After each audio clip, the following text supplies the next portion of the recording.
Do you suffer from painful, heavy periods, PMS, mood swings, or migraines? Are you tired of being told they are just normal parts of life? Or are you afraid your child's going to suffer these symptoms too? At Vividis, the full of life company, we take the pain, misery, and confusion out of those menstrual cycles and replace them with tools of empowerment and time management so you can be Vividis. Visit embracingflowpodcast.com for more information on transforming your cycles from ow to wow. Information shared on the Embracing Flow podcast is for educational purposes only. It does not constitute medical advice. Ever felt frustrated being told PMS, heavy bleeding, and cramping are just normal parts of life? You're not alone. I loathed my monthly cycle for decades. That all changed when I earned 3 health coaching certifications discovering something incredible. Your period is vital. It is an outward sign of your inner health, and it holds the key to unlocking your full potential. I've been there battling heavy, painful periods, and I turn them into cycles with minimal PMS and cramping. Today, I'm on a mission to share that information with you. Pour a cup of your favorite drink, get comfy, and grab your headphones as we embark on a candid and empowering journey of self-discovery. Together, we'll demystify menstrual cycles, explore cyclical living, delve into natural birth control, and guide parents through those crucial period talks with tweens and teens. It's time to break the taboo around menstruation and embrace the wisdom it holds. I'm your host, Heather Almendinger, and this is the Embracing Flow podcast. Hello, everyone, and welcome to Embracing Flow. I would like to introduce our guest today, an expert at Embracing Flow, Dr. Sara Poldmae. Welcome, Dr. Sara. How are you today? I'm great. How are you doing?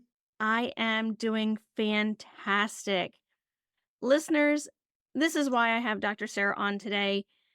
Dr. Sara Poldmae is a doctor of acupuncture and Chinese medicine, functional medicine practitioner, and registered yoga teacher. With over 20 years of experience, Dr. Sara has dedicated her career to a holistic approach to wellness, seamlessly integrating the ancient wisdom of Chinese medicine with modern medical practices and mind-body techniques. Her passion for mind-body medicine shines through her practice, where she emphasizes the profound connection between mental and physical health.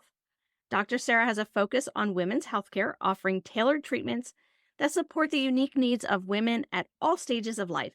In addition to her clinical practice, Dr. Sara is an enthusiastic advocate for wellness retreats, where she combines her expertise in acupuncture, functional medicine, and yoga to create transformative experiences. Her retreats are designed to nurture the mind, body, and spirit, providing participants with tools to achieve long-lasting health and well-being.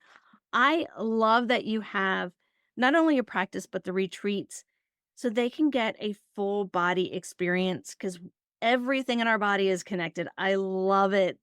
Yeah, I love what you do. absolutely. So important to acknowledge that everything is connected, right? It is. And before we really dive into how everything is connected, would you be open to sharing one of your first cycle stories, and about what age did you first start cycling? Yeah. Well, first I'll share, and this, I don't know if anybody's shared this before, but I remember really looking forward to getting my period, which sounds kind of crazy now, having lived through 35 plus years of having my cycle. But I just remember having a friend sleep over and having her period. And I saw that she had left a pad in the trash can. And I was just overwhelmed with jealousy, which I just think is so funny. So I wanted to share that.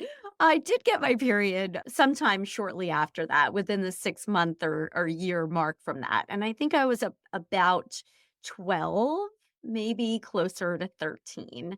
And I think because a lot of my friends had giggled about it and I was just naturally curious and had asked my friends a lot of questions, I felt sort of prepared, but I didn't talk to my mom that much about it. I was the oldest of my cousins. I have an older cousin who got hers about the same time I did, and I was 10, she was 9, very early bloomers. My grandmother told me what was going on, not my mother, and it was a very interesting experience for me. Wasn't really looking forward to it, just kind of arrived, but I was just young, and I was answering all the questions with the growth and development seminars, like, or classes, courses that came up Right, right. Later, I was like, "Yeah, I know all about this." And all my classmates are like, "How do you know about it?" I'm like, "Because I already started. I'm Mhm. experiencing it. You're a little bit late for me, but hey, great information for the rest of the class." Mhm. But when we first started and I did your bio, we mentioned, well, in your bio it says the mind body experience and how it is all connected. Yeah. We, you share how it is all connected. Oh, that's a great question. Well, I'll kind of tell you that my path to coming back to the mind body connection is interesting because in Chinese medicine, we do see a lot of connections. For instance, each one of our meridian systems and our organ systems in Chinese medicine is connected to an emotion. So, our liver meridian, for instance, is connected to anger. Our spleen meridian, which is kind of like your gut, is connected to worry or overthinking. And so we have a lot of sayings in Chinese medicine, and one of them is that the liver qi, if constrained or stagnant for a while, starts to overtake the spleen qi. So excessive stress ends up leading to a weakened gut, a weakened spleen, and we can start ruminating and worrying and having obsessive thought patterns because that's kind of the spleen qi deficiency that we see. So in Chinese medicine, there's always been language for that. And I've always practiced that in my medicine. But going through having kids, bit the busyness of life, I feel like at some points I would ebb and flow out of using that in my own personal life. And although I would express these connections to patients, when I wasn't really living it, I don't think the patients would really hear it. And in the time frames of my life, like now, or in, certain years that I just seem to be more in touch with my emotions and the connections between mind and body. When I was living those moments of really acknowledging the mind body connection, it seems like my patients were more receptive because I think that when you come across authentically practicing what you preach, none of us are perfect, but I think that when I'm living it, my patients hear it. And I've gone through some health challenges, especially during perimenopause in the past 5 years or so, that have really, taken me for a wild ride, but have fully submersed me back into my mind body part of the medicine. So we can certainly look at disease and dysfunction in the body and, have supplements or Chinese herbs that treat. But in the end, if our mindset isn't right, if our emotional body isn't right, then it's really hard to truly heal the physical body. And I just have come so full circle with that. It's always been a part of what I've practiced, but now it's becoming more front and center. I love that. I use cyclical living, and when I don't use it, I notice the difference. And when Yeah. I do use it, it's definitely, I do come across more authentic, especially when I do talk to my clients about the cyclical Mhm. living. What in perimenopause, what are, you mentioned about the liver and the spleen and Yeah. how all the different symptoms with perimenopause? Is it a specific organ or is it multiple organs? I know we experience the brain fog and Yeah. the spare tire around the middle, Mhm. uh, the mood swings. It some equate it to reverse puberty, and I know Yeah. most of us have blocked out our puberty years because Right. at least we know some of it, but we don't always remember exactly how we felt. We remember Right. experiences, but we have a lot of symptoms in perimenopause. Is it one or two organs, or is it an entire, like, all these different organs and cheese? Yeah. So it's never one specific organ, although one of the meridian centers or organs that we work with may be predominantly at play and causing some of the specific symptoms. But no, I mean, we can look at brain fog, and that can be from so many different things.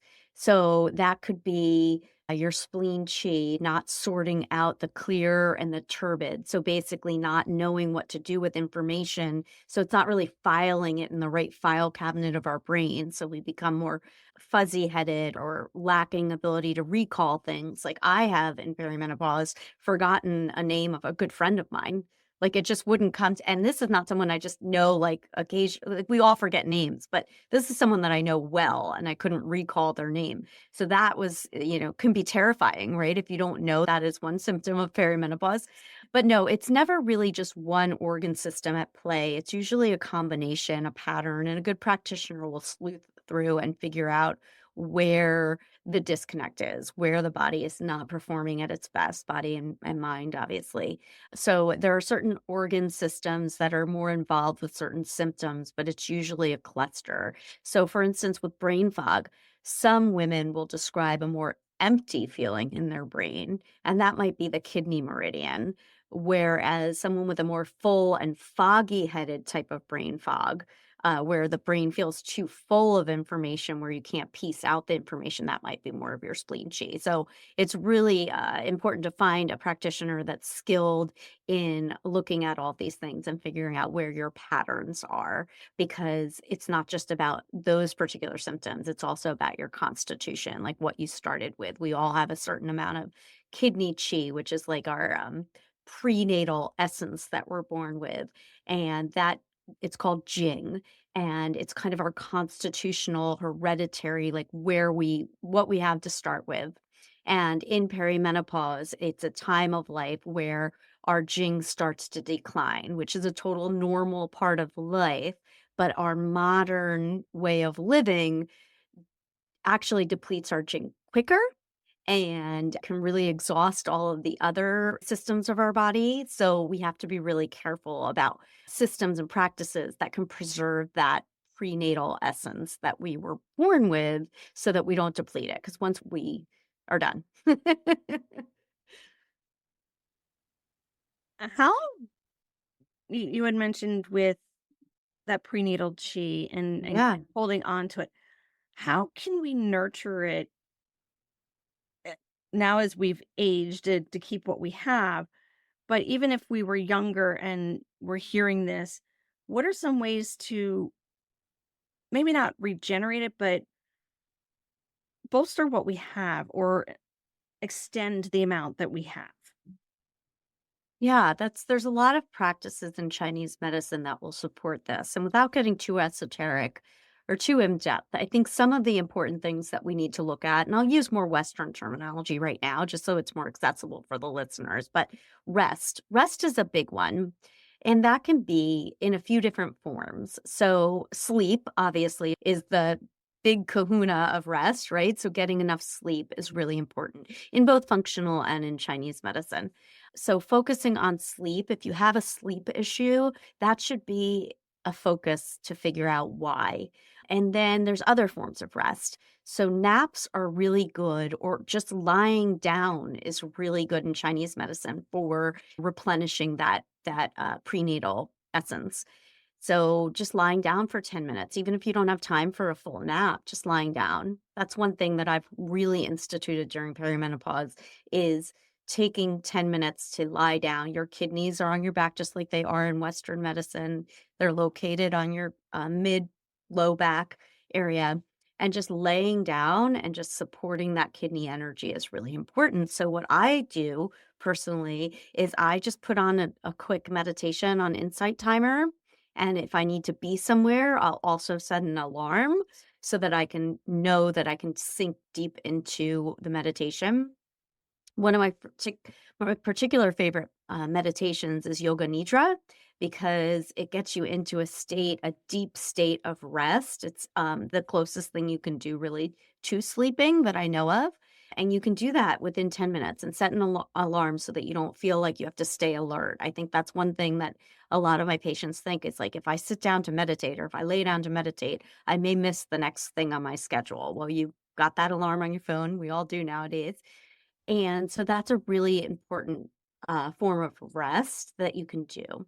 Obviously, eating right. I mean, these are things that I think you probably go over in your podcast again and again. And It's just that there's not that many secrets. So in Chinese medicine, balance is huge and important. So we want to eat right, but we don't want to eat perfect. We don't want to be obsessive over how we eat. We want to enjoy the social aspects of food. Getting together with family and community is so important. So we don't want to be the person that's like sitting at a table and can't eat anything. That's one thing if you have a diagnosed condition. And, I deal with that a lot in clinic. So there are certain times in life where we'll have to give up, gluten and dairy and all that kind of stuff. I'm not saying those don't have their time and place, but we want to get to the point where we can engage in and feel like not like a social pariah when we're eating. So we want to eat right, we want to rest, we want to, having a healthy sex drive is one of the things that is a pulse on your kidney chi. So, women go through a period in perimenopause where their sex life or their sex drive can be really low. And that is, I'm not going to say a danger sign. That's not the right word for it, but it's something to pay attention to.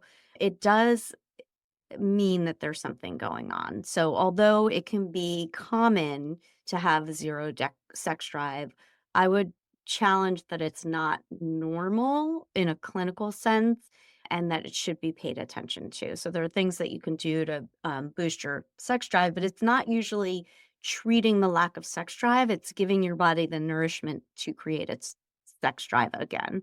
So a lot of those things are really important and they're not rocket science. They're taught again and again on all of these podcasts. It's all the basics and moving your body. So another concept we have in Chinese medicine is blood stagnation. Blood stagnation is a huge problem as we age.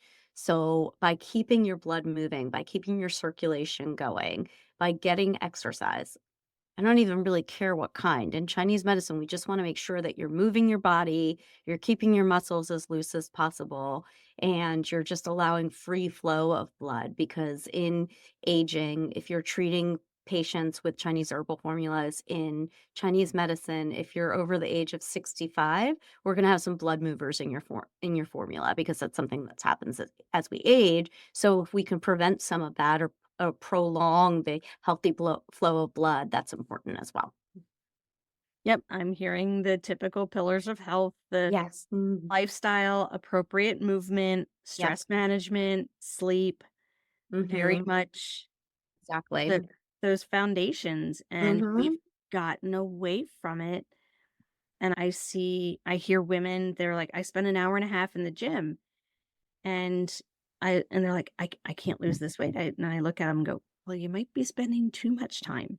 Yeah. You don't need 90 minutes. You may need And 15 minutes." and that goes back to why I've really tuned into this mind body connection. And one thing that I really harp on with my patients is we have to tune into our bodies. We have to listen to our bodies in order to get the right messages. So there's so much noise on social media about what's right, what's wrong. We're on information overload. And I think podcasts are such a beautiful thing because you can get a little bit more in depth into different topics, but in the end, a patient really has to listen to their body. It's their best doctor.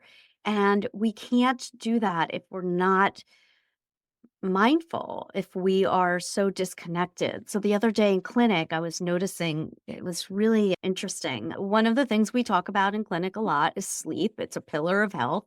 So I ask almost every patient how they're sleeping. Oh, I'm a great sleeper. That's fine. And if I have a patient that comes in every week and they're a great sleeper, maybe I don't ask it every visit, but I definitely touch base on it. So I had patients on Friday in clinic. It was a really busy day in clinic. And I asked patients how they were sleeping, and at least four of them answered with the response of that their watch or their aura ring or some piece of technology told them that they had great REM sleep. So I actually filmed a little reel on Instagram that was like, okay, I think all of that technology is really fun. It's really great and it's super useful. However, when your practitioner asks you how you feel, maybe in a different practice, they might be interested in that. And I'm not disinterested in it. I don't know if that's the right thing. But what I really want to know is how did you sleep? How did you feel? Did you feel refreshed in the morning? Did you feel like you got a good night's sleep? I just want to make sure this technology doesn't completely erase a person's ability to tap into how they're feeling. And sometimes when I'm in clinic and I have 4 separate patients say to me, "This is what my aura ring said." It's like, "No, what did you think about your night of sleep?" So I'm really getting back into, as much as possible, helping my patients, guiding my patients, and connecting with their bodies, because what I need may be very different than what you need. So, going to the exercise, the point that you just made, some people feel amazing exercising every single day, doing marathons, high intensity interval training 4 times a week, heavy weights lifting 3 times a week. That's fine. If you feel great and you feel energized at the end of your workout, that's amazing. But if you are exhausted and, you're depleting that source chi energy that we were talking about, then you have to listen to your body. Otherwise, you're not doing yourself any favors. I mean, in functional medicine, we call that, adrenal fatigue. In Chinese medicine, we have lots of other terms for what it may look like when someone exhausts their qi. They can also exhaust their yin. So in yin deficiency in Chinese medicine, we'll see a lot of dryness and not being able to replenish your fluids. So again, getting a practitioner that works with you, that honors what you're saying instead of preaches exactly what you're supposed to do, I think is probably the message I would give to the audience is you want a practitioner that honors like your thoughts on how you're doing, not just you should eat this no matter what and exercise this way no matter what. Otherwise, you're not doing it right. Yep. No, and I do have an Aura ring. I got it for very much surprise for the holidays last December. My sleep, just for the last 2 days, was fair on Monday night into Tuesday, or no, Sunday into Monday, and it was good yesterday or Monday into Tuesday. I took a nap both days because I was tired. Yeah. And last week, I did an exercise routine, did a full body exercise routine for me. 25 minutes is good. eh, Full body, depending on what it is. And I went to do another routine the next day and I had done upper body and I was tired. I didn't sleep very well the night before. I wasn't even 2 minutes into the 5 minute routine. It was just a 5 minute plank routine. And I'm like, nope, my body is saying no. Yeah. And instead of pushing those 5 minutes, because my head's saying, you need to work out, you need to work out, you have a goal to meet, my body was saying no. Hmm. And so I turned off the routine. I didn't do the 5 minutes of planks. And I went and I listened at what my body needed. And that's what I did. Yeah. Are there foods that can help support both that, well, with the organs and the meridians?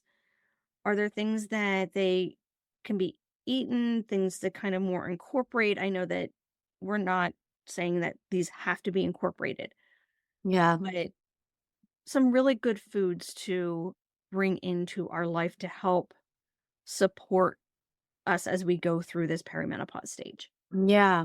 Well, I think in Chinese medicine, each food, it's kind of a laundry list. So I would just say that each food has a warming or a cooling nature inherent in it.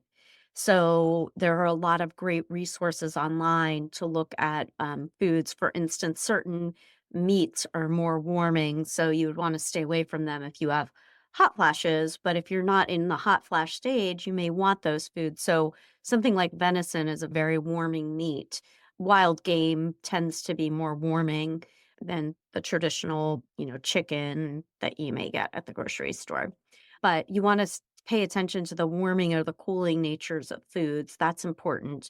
And so, seasonally, especially, you want to make sure that you are having more warm foods in every season of the year. You actually want warming foods, except in the summer where you can lean a little bit more on the cooling foods. But even then, you do not want to just eat cooling foods because eating salads all day long will be really rough on your gut. So, really just paying attention to the nature of each food. And rather than rattling them off, I would say there's great resources online for you to look at Chinese nutrition because that's like a whole big topic that we could spend a couple of episodes on. But I think there's value in realizing that food is more about the quality of the food rather than counting the macros. I mean, I think macros are important, but we really need to look at the nature of the food, whether it's a whole food or not. We do not want to eat a lot of processed foods. Chinese medicine is such an old medicine, so they didn't really talk about processed foods because there weren't any back when the textbooks were around. But the way that you prepare foods is also important as well because, using oils can cause and engender dampness. So if you tend to be a patient of mine that has a lot of dampness, you're going to have to watch your oily foods more so than the patient that may be yin deficient. So a lot of women in perimenopause that have depleted their yin, like we were talking about earlier, and are experiencing a lot of dryness and hot flashes and stuff, you can maybe get away with more oils than someone that's, got more of a damp constitution and is struggling with other issues of dampness. And I love that there is a way to find more information about all of this and Yeah. seeing, are you more yin? Do you need more of the warmer foods? Or the cooler foods? Again, it's leaning back into your body. Mhm. And how you cook things. I know with cyclical living and the protocol that I follow that was taught to me by my mentor during different phases of the cycle on how you cook your food. Is it a soup or is it stir fried? Is it grilled? Is it how it's cooked? Mhm. Also plays a role within your cycle. What Yeah. spices to kind of use, what tastes, and again, lean back into listening to Mhm. your body. With just the cycle, if they're finding that they do have those heavier cycles, those painful cycles, other than the pillars of health that we've already spoken about, Yeah. what might be going on, or how, if they presented that, if they came to you and said, all right, Dr. Sarah, my cycles are regular, but they're heavy. They're painful. I don't know what is going. I have PMS for 7 to 10 days before my cycle arrives. Mhm. You have a client that presents themselves to you this way. What would be some of the things that kind of like immediately are like, okay, Yeah. before we go too far into like testing and everything else, what might be some of the things that come to mind that may help an individual that has that type of So cycle? in Chinese medicine, and there's a loose overlap with functional medicine, in Chinese medicine, when we have a lot of PMS symptoms like breast tenderness, heavy bleeding, when you do get your period, moodiness, there's usually an element of liver qi stagnation. And I would lean on that diagnosis more heavily if I saw a tongue. We look at the tongue as a primary source of diagnosis. I would lean on that diagnosis if the tongue of the patient was a little bit more purpley, not dark purple necessarily, but just has a tinge of purple rather than looking pink or pale. And if I found that diagnosis was to be true, then we would be treating primarily the liver, which is an interesting loose overlap because in functional medicine, when we see those really heavy periods in perimenopause, it's usually an estrogen dominance thing. And I think patients think that means there's too much estrogen. It's actually not at all what it means. It's estrogen in relation to your other big sex hormone, progesterone. And so in functional medicine, we would consider working on the liver to help pull out and process those extra xenoestrogens that may not be helpful in your cycle. So that would be on the functional medicine side. So we put that to the side. But in Chinese medicine, we have these beautiful, wonderful formulas that support liver qi stagnation. And we would use that as a base formula and then support whatever else they need. So if a patient's having a lot of heavy periods and we believe it's from liver qi stagnation, we would also probably need to support the spleen because the spleen is involved with building blood back up. If they're already anemic, then we have to also put blood builders in there. So, do we treat the spleen so that it can build its own blood back up and replenish it? Or do we have to go in and actually add in blood tonic? So, it's kind of a very beautiful, intricate balance that is, again, like we can say, a patient has a lot of PMS, but we have to look at all the cluster of symptoms. And then, so if the liver qi is stagnant for a long enough time, eventually you'll start to have blood stagnation.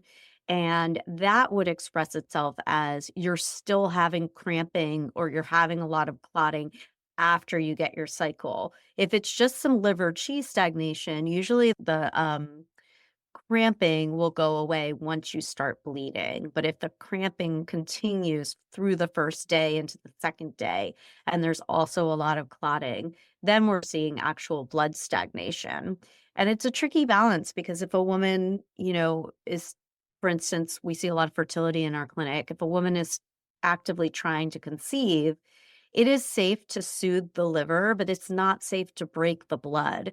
And when a patient is having really heavy, painful periods, we may want to break the blood. So, a lot of times in Chinese medicine, our ideal patient is willing to go on a 3-month hiatus from trying to get pregnant. In the modern world, women are busy. Women want to be on the timeline they want to be on. And I'm going to hold space for whatever your decision is. Clinically, we would love for you to wait 3 months and then try again because we'd love to break the blood up in that uterus and create a beautiful, fresh uterine lining. And although we can do that, we can't do it as quickly if you're trying to conceive because it wouldn't be safe if we were doing it and you happen to get pregnant. So that's kind of a different population than I work with. I do see some of our fertility patients in clinic, but I deal mostly in midlife. And in midlife, it's usually women with perimenopause that are getting heavy cycles because of that estrogen being dominant as opposed to the progesterone, because our progesterone in perimenopause is the one that goes down first. And it goes down relatively smoothly. It's kind of a smooth ride down versus the estrogen that goes up and down, can't make up its mind. Are we getting rid of the estrogen for good or is it going to stick around? So each cycle can look very different. Some cycles may be very heavy, some may be normal, some may be 20 days apart, some may be 35 days apart. So it really takes getting, a skilled practitioner to take a look at things. And again, I'll go right back to the mindset and mindfulness and paying attention to your body because it's much easier for a practitioner to navigate through your symptoms if you're in touch with your body. That really helps us as clinicians. So, tracking cycles, even in perimenopause, writing down, I had a stressful day today. I wasn't feeling well these 3 days I was sick taking an antibiotic. I have brain fog this day. I had cervical mucus this day. That is seeing that pattern. Is it coming back on a regular basis? Is sounds like it could be very helpful for It can you. also be a diagnostic tool too, because tracking can be helpful, but that's different than mindfulness. Mhm. So if someone is obsessively tracking their cycle, if they're trying to conceive where they're really, trying to figure out exactly when they ovulate, that's one thing. But if you're in perimenopause and you're obsessively tracking everything, that's very different than tuning into your body in the moment. So there's a fine balance. And I would say that it's actually a helpful diagnostic tool for me as a clinician for what a patient comes in. Like, are they paying attention to their body? Are they obsessively paying attention to their body? Are they not paying attention at all? Those all actually tell me things from a Chinese medicine perspective. So, usually, what we are trying to do is coach them into a, a way of being in touch with their body that's not hyper vigilant. And I say that only because our society breeds this hypervigilance Mhm. because of the busyness, the obsessed stress state that we're in a lot.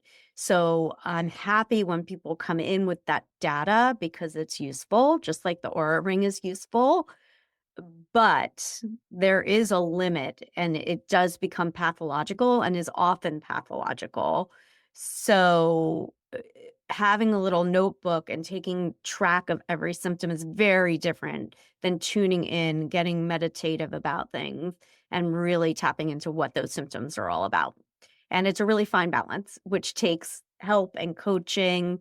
I usually say that when I work with people, I really want to work on mindset and acknowledging you're going to get well. Like whatever you're struggling with, you're going to get well. And if you think you're not going to get well, you're probably not going to get well. Like you are creating your own reality every day. So the first thing is to create the reality that you are going to get better, that the right practitioners are going to fall in your lap, that the world is going to support you. So the first line item that I tell patients or coaching clients is the first piece of homework is that I want you to put it out in the universe that you're going to get better.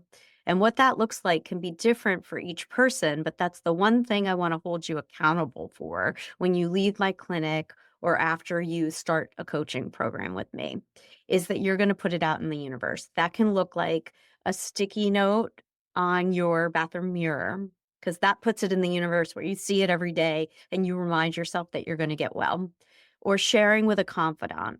Not everybody has someone that they feel comfortable sharing, I've got this health issue or this challenge going on, but I'm going to get better. But to share it with the universe in whatever way, whether it's your husband, your best friend, or the mirror in your bathroom, I don't care. It's to project outward to the world that what success looks like to you.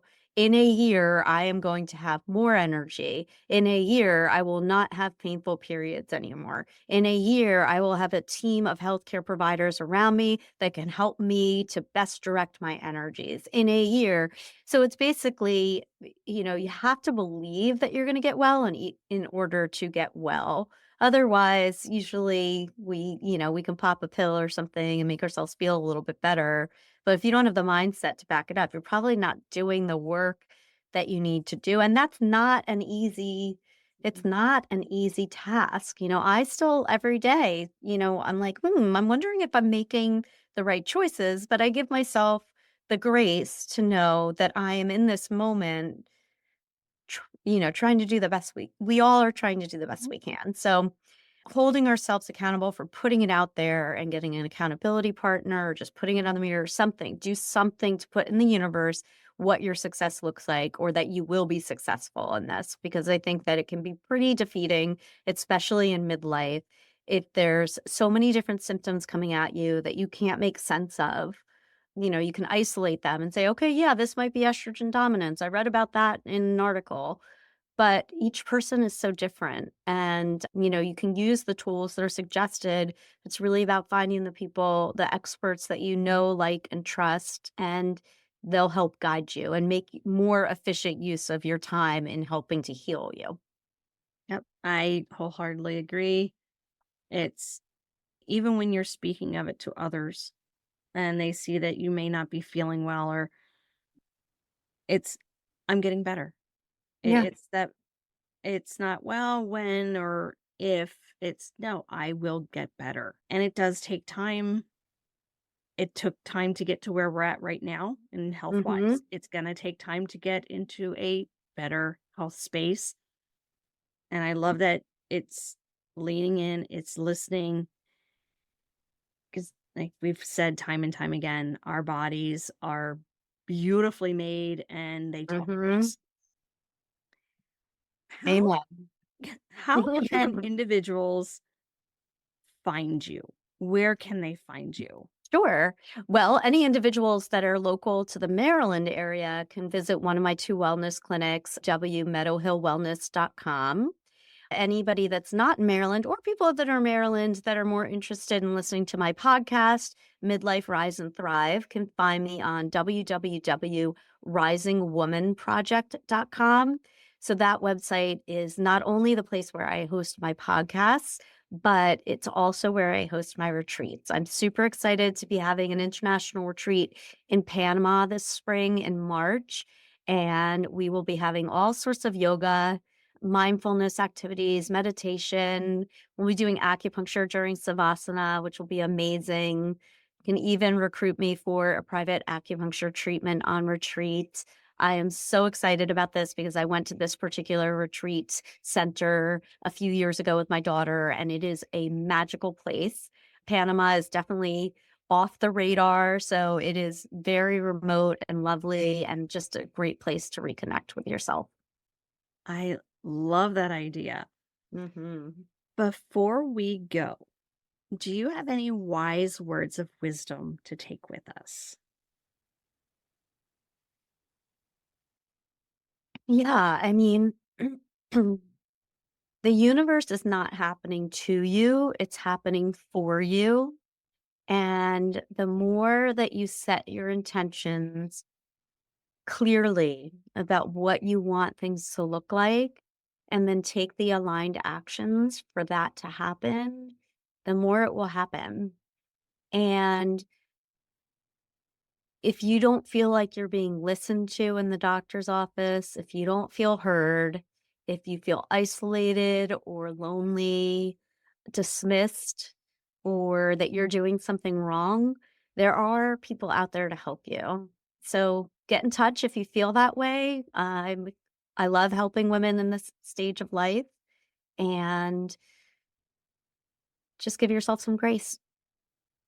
I love that. What amazing words of wisdom to end on. Thank you so much, Dr. Sarah, for taking us on this enlightening journey into Chinese medicine. It has been extremely fascinating. Thank you so much for having me. I appreciate it. Oh, you are welcome. All the links that Dr. Sarah mentioned can be found in the show notes. Thank you, listeners, for spending your time with us today. If you found a nugget of wisdom or a moment of empowerment, our mission is accomplished. Do you know someone who could benefit from this information? Please share Embracing Flow with them.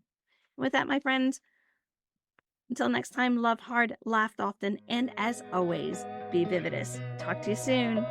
Thank you so much for joining us today on Embracing Flow. If you enjoyed this episode, please follow the show, submit a rating and review, and share it with your friends. Visit my website to receive your free PDF on 4 ways to decrease PMS. The link is in the show notes. Until next time, love hard, laugh often, and as always, be vividous.